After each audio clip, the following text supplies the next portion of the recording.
Young tiger NTR హీరోగా కొరటాల శివ దర్శకత్వంలో తెరకెక్కుతున్న యాక్షన్ చిత్రం దేవర. ఎన్టీఆర్ ఆర్ట్ సంస్థపై ఈ సినిమాని సుధాకర్ మిక్కిలినేని, కొసరాజు హరికృష్ణ ప్రొడ్యూస్ చేస్తున్నారు. జాన్వీ కపూర్ హీరోయిన్ గా వస్తుండగా సైఫ్ అలీ ఖాన్ విలన్ గా చేస్తున్నారు.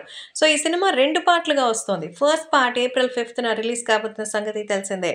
So already NTR Koratala combination లో వచ్చినటువంటి మన జనతా గ్యారేజ్ తర్వాత వస్తున్న సినిమా కావడంతో ఎక్స్పెక్టేషన్స్ కూడా హైగా ఉంది. సంక్రాంతి కానుకగా మరి రిలీజ్ అయినటువంటి తాజాగా గ్లిమ్స్‌ని చూసి ఎంతో అద్భుతమైనటువంటి విషయాలు తెలియజేశారు. అలాగే ఇప్పుడు ఈ 'దేవర' సినిమాకి సంబంధించిన ఆడియో హక్కులను ప్రముఖ మ్యూజిక్ సంస్థ టీ సిరీస్ సొంతం చేసుకుందని తెలుస్తోంది.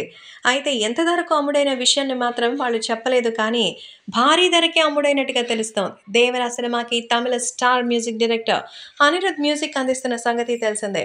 అయితే ఇప్పుడు అది ఎంతకు అమ్మిందో కూడా తాజాగా ఒక మీడియాలో అయితే వార్తలు గుప్పుమంది. 1, 2 కాదు, దాదాపు టీ సిరీస్ 'దేవర' ఆడియో రైట్స్‌ని 33 కోట్లకైతే దక్కించుకుందట. ఇది ఇండియాలోనే హైయెస్ట్ రికార్డ్ అని తెలుస్తోంది. మన ఇండియన్ సినిమాలో ఒక ఆడియో కంపెనీ ఇంత హైయెస్ట్ రేంజ్‌కి ప్రైస్ చేయడం కేవలం 'దేవర' సినిమాకి మాత్రమే దక్కిందని, ఇంత రేంజ్ అంటే అసలు మామూలుగా లేదని ఇక్కడి నుంచే రికార్డుల వేట మొదలు పెడుతున్నారు మన జూనియర్ ఎన్టీఆర్.